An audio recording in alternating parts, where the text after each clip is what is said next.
Hello, Roftwood. It's me, Zombie GG with the Roftwood Coordination Center, proudly presenting you with another post-apocalyptic production I like to call an RCC Fireside Chat. This episode is the 5th installment of my series with my all-time arch nemesis and RCC public enemy number 1, Lord Moloch, strike leader for the infamous Ridleybank Resistance Front's Gore Corps necro-terrorist unit. Thanks for tuning in, and I hope you enjoy the show.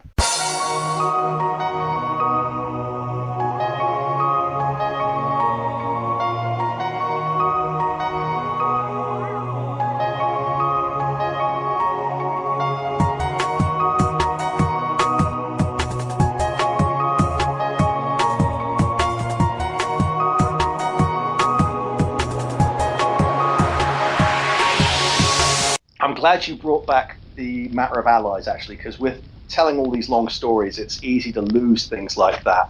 And I didn't really pay enough sort of regard to allies when I was discussing the Battle of Barhopolis, because when it comes down to support, it wasn't just the RRF and Lu. Other teams came to help us there, especially Minions of the Apocalypse. I fucking love them. One of their old leaders has an alt with the RRF even today, and the leader of Minions of the Apocalypse, Keith Moon, like one of my all-time favorite people in Urban Dead. Just a See him specifically mentioned under the commanders section of the Battle of Barhopolis wiki page. Yeah, because I insisted, because I love that guy. He's fucking amazing. I always have time for him.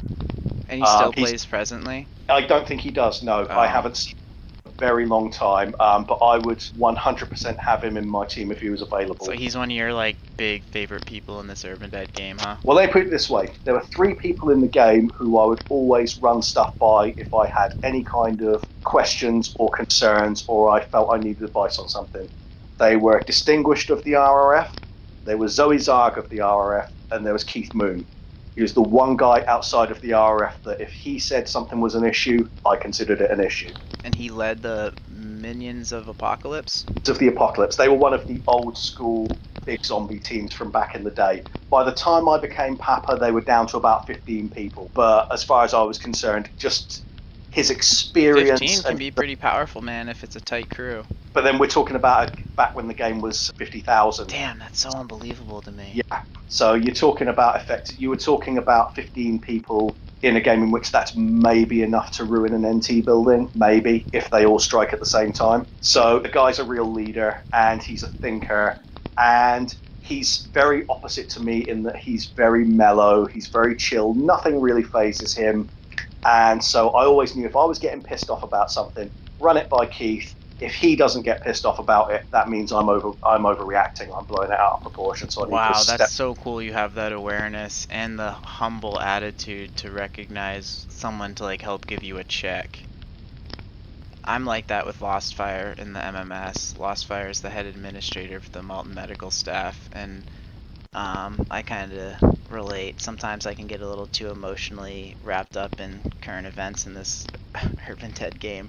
And I will run my emotions by Lostfire first, and Lostfire can help me get a different perspective, and then from there I can like work my way down the RCC to give everyone like a more just a more fun thing. I really like what you said, how your big ethos is just having fun with the RRF, and that's cool that you recognize when you should probably talk to someone else before just making a not fun experience for everyone else. Absolutely, especially with my temper. I think that self-awareness is huge, brother. That's an interesting thing I feel not a lot of humans have. Maybe it's what makes you stand out as a leader. Understanding your own weaknesses. Understanding your own weaknesses. I think that the RRF has been quite lucky with that. When we get into the history, I'll tell you about Petroshko. And he's pretty much the prime example of someone who recognized his own weaknesses and used it to become like the best Papa by a mile. When we come back to him, we'll mention that. So Keith Moon was a guy who played complementary to you, sounds like. And then there was also another big help at the Battle of Barhopolis, and just in general. It's hard to remember the names of these specifically because this was a very shadowy group that people didn't know that well. But if literally they didn't even have a forum, you had to email them if you wanted to communicate with them. It was Easternwood Ferals, who were awesome. And when we needed help at the Battle of Barhopolis, they came through and cleared out Ridleybank for us while we were concentrating on Stanbury Village. Wow, just took that pressure right off for you. Absolutely, they took out Blackmore for us and just occupied the place so that we could concentrate on the main job in hand. And then Lou came back and helped us smash everything. So yeah, they're a team that I very much miss. And anytime we're in that area, they retired while I was still Papa. They left the game completely. They're one of the listed historical groups in the game. Anytime we're in that area, we ruin Eastonwood in tribute of them because Damn, they were. That's so cool. You pay homage to like your old school allies. Yeah, even 10 years on, if we're in Eastonwood, we have to wreck the place because that place is now a green suburb, and that is an affront to zombie kind after Eastonwood Ferals did so much work turning that into the second most dangerous suburb in the game after Ridleybank. That's so funny. I love it, dude. I love the respect and the honor. I heard the Knights Templar, they have this thing called Castle White Knoll. It's like some complex around the White Knoll building in Kempster Bank. And then right across from it is this like St. Farrell's Hospital. No joke, it's called like St. Farrell's Hospital. And there was this enemy zombie group that was their arch enemy for a long time that was right outside their castle in that hospital, and like they still pay homage by like spray painting around, because I guess that St. Farrell's Hospital zombie group isn't still active, but the Knights Templar still represent them with spray paint, which is just so cool, just to have that much of a rivalry against each other where you have that respect. On an interpersonal basis, I wasn't really that tight with Eastonwood Ferals, but I've got a huge amount of respect for them and what they did. That as far as I'm concerned, Eastonwood, whenever we pass through it, we've got to wreck at least a few buildings. We've got to make sure that their NTs are down, at the very least their hospitals are down, just to pay them the respect, and make sure anyone who we see breathing in there is killed. Because that, even if it's green as far as I'm concerned, is forever a zombie suburb. Have you taken the RRF to every single suburb in Malton? I don't think we visited every suburb, but we did ruin every mall during my reign. This was obviously back when every mall was hard to take. Yeah, people really had survivors had strong attachments to malls still today, but especially back then. Yeah, so even back then, like, there was no such thing as a mall that had less than like 80 people inside of it. So we insisted upon destroying all of them at some point during my reign. You've actually, when talking about the Knights Templar and their castle, you've reminded me of another old rival that I do need to mention, the Fortress. I never got along with them for a very long time. I fucking hated them. I don't know this group other than their name. Old school survivors mention them in highlight. I've never heard a zombie player talk about them before. So they were at one stage the biggest survivor group, and they were very, very cool in their way. It's not my style, but looking back on it, I have more regard for the stuff they did for survivors than I did back then, because I thought a lot of it back then was quite hokey. They did a lot of like fanfic stories and stuff like that, which, to be fair, most of them are fucking terrible, but I kind of respect that they did it, you know, that they were actually willing to build a narrative. And I enjoyed that. They have a big narrative built around themselves as an organization. They added a lot of culture to the game, even if it wasn't super like good. It was still kind of cool. Yeah, I mean, as much as I make fun of the writing of some of their stories, it was still better than, like, say, 50 Shades of Grey, put it that way, so it wasn't that terrible. Miscellaneous is the only Fortress person I think I still see today around Roftwood. There are two. You can see Miscellaneous and you can see Tommy Crowbar. They're an in-game couple, and I always like to point this out just in case they're listening to this. Tommy, Elaine would always leave you for me. Just putting that out there. Nice. Miscellaneous, she was one of the leaders of one of their strike forces. Generally a good person. She's actually the reason why I got to know the Fortress a bit better, because she's fun. And she was your biggest rival? Not even a rival. We didn't really fight each other that much. The Fortress weren't really a team that was committed to fighting zombies. They were committed to protecting territory or recovering territory. They weren't interested. They would do like challenges where they would go outside and headshot zombies, and they'd have like a chain run and try to chain as many of them together as they could before someone killed one of them. But mostly that was a sideline. Mostly they were interested in recovering and protecting suburbs. So that was their main thing. And at the time I didn't really pay much attention to that, but I have more regard for it now. And because of miscellaneous, I started hanging out on their forum, and I saw more of their stuff, and I got to know Jensensen, who is the leader, who is also British. He's a nice guy. We talked about football and shit like that. And they're a team that I grew to respect at the time, but I respect them a lot more now, if you know what I mean, because there's a bit more distance between me and seeing them as a pain in my ass. That's cool. So you actually admit that they were a little bit of a pain? Yeah, they were. They were involved in Barhopolis, and like I say, at the time, they were probably the biggest survivor team. So having them there was a real fucking stick up my ass. The final rival that I want to bring up is the SSZ. So I started the RCC in like 2007-ish, and I just stayed away from you because I recognized you were a big dude, and whenever the RF came in, it was just like literally every tile would just be double digit stacks of zombies. Like at least 10 zombies in every tile. Inside every building, outside every building, on every street. It was fucking ridiculous. And so I started the RCC to try to get Roftwood together a bit, because I saw the Molten Medical staff was around, this group called like the Shining Crest Mercenary Companies, the Roftwood Assault Force. I caught the tail end of those guys, and then I tried to organize some stuff, and then I became like a subsection of the SSZ, because the SSZ was kind of the bigger league that was trying to fight you. And I always thought the the Zone Defenders were like a big rival for the RRF. Like for survivors, it was the only thing we had. We had nothing else on that scale that could even try to compete. But for you, what was the SSC like as a rival? This is where sort of a bit harsh reality comes in. It's your perspective, man, and this is coming from the top of the RRF. Okay, so I was aware of the SSC, and it was a thing when I first joined the RRF. It was difficult to deal with just because there were so many malls in the area, and then we basically destroyed it, and I never gave it another thought. You destroyed every single mall and just like kept them salted? Kept them down for months, yeah, until the Battle of Barhopolis. Basically what happened was, until we went on tour in the south away from Nichols Mall and the surrounding areas in the SSC, we kept the SSC down for that entire time. And then once we finished the Battle of Barhopolis, the first thing I did was send all the teams out to destroy the SSC because it popped up again. So we took it out again, and after that I didn't even give it another thought, because so you just farmed it pretty much. Not even farmed. As I mentioned earlier, once we took it out, it never really rose again.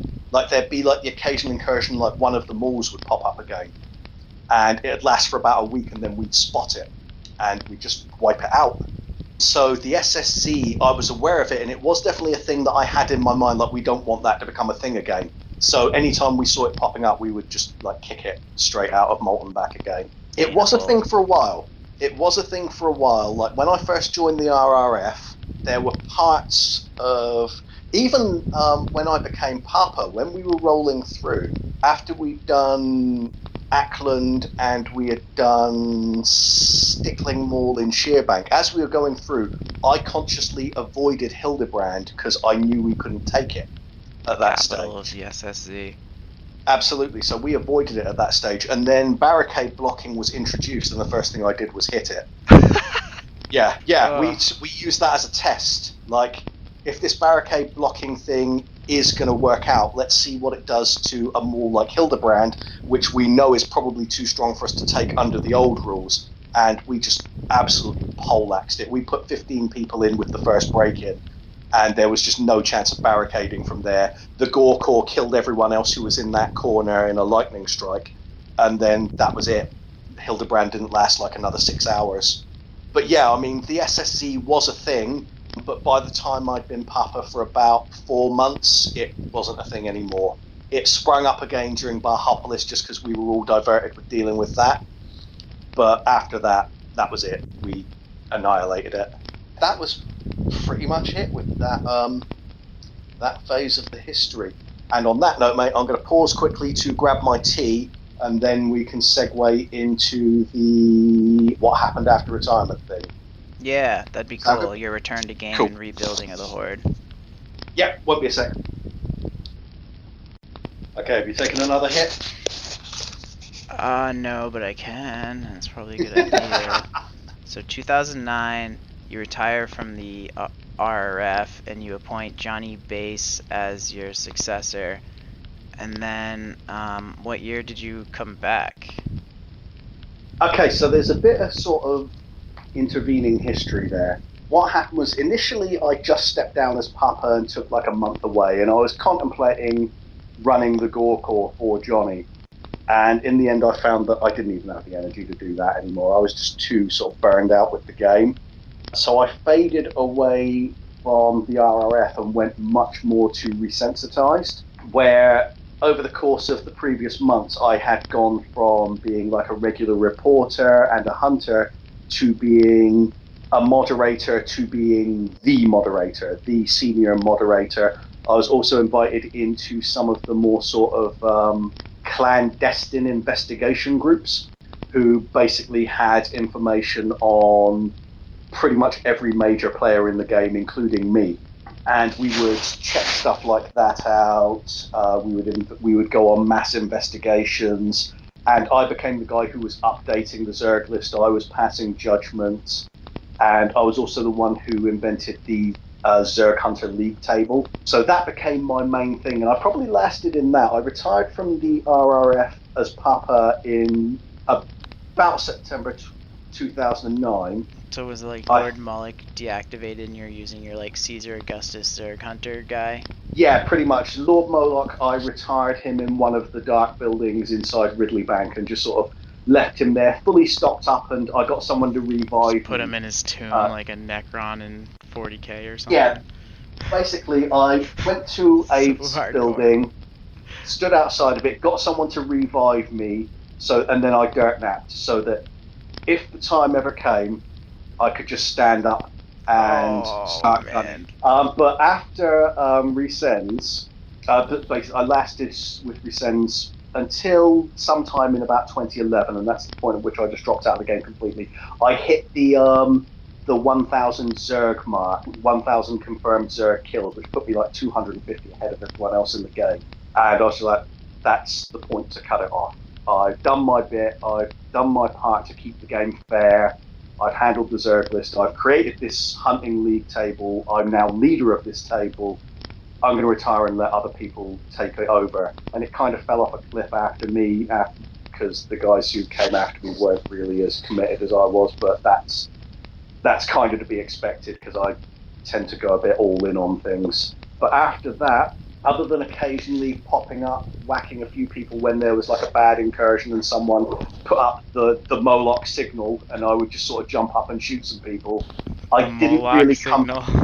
Like the bat signal just rise up and you just answer the call. Pretty much. If basically what happened is I know a few of the guys from the RRF on Facebook, and if I heard something big was going on, or there was some big incursion, every once in a while, not often, like maybe once a year, once every 18 months, I would stand up and I would do my bit, and then I would stock up, go to a place, get someone to jab me, and then I would return to my what is the term in the Evil Dead, who has like woken me from my ancient slumber or something like that? Yeah, I just call it like your tomb. You just go in your tomb like a Necron, your crypt or some shit.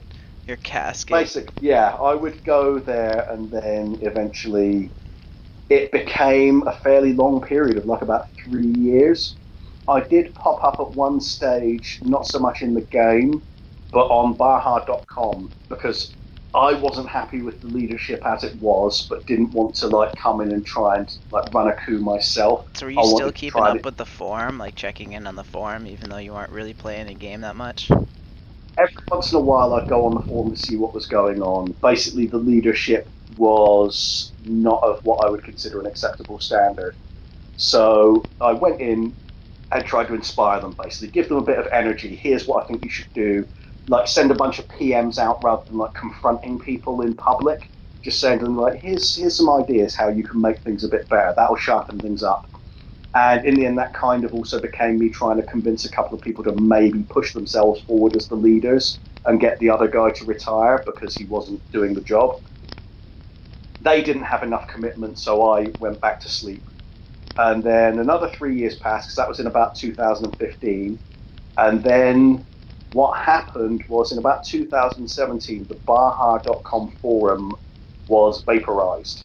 And what had happened was Jorm, who ran the forum, hadn't kept up to date on his coding, basically, his MySQL coding to keep the forum up to date. So when the new version of PHP BB3 came out and it auto-updated, it didn't match the base code of his server, and it destroyed the entire forum. None of it could be accessed. What a weird glitch. Yeah. It basically, according to him, I wasn't there, so I've never seen it, I wouldn't know the code even if I did see it. He said it basically wiped everything. None of it was accessible. That seems quite unlikely to me. I think that if he wanted to, I think he could get to it, but I think by that stage he decided the game was over and he couldn't be bothered putting in the work to get all that history back because he didn't think there was enough of an audience for it, and that pissed me off. And I ignored it at first because I thought that it had just kind of dropped off a cliff. And then one day last year, I decided I'm going to go and have a look to see what is left of the RRF. So I had a look on GameStats. Oh, there's still a few people playing for the RRF here. I'm going to go and have a look and see how the old place is. This is 2017? 2018, last year. This concludes part 5 of my most epic discussion with RCC, Public Enemy #1, and my personal all-time arch nemesis, Lord Moloch, strike leader for the infamous Ridleybank Resistance Front's Gore Corps necro-terrorist unit. Stay tuned for part 6 coming soon. This RCC Fireside Chat is a post-apocalyptic production proudly presented to you by the Roftwood Coordination Center. I'm Zombie GG, and as always, Roftwood, the pleasure's been mine.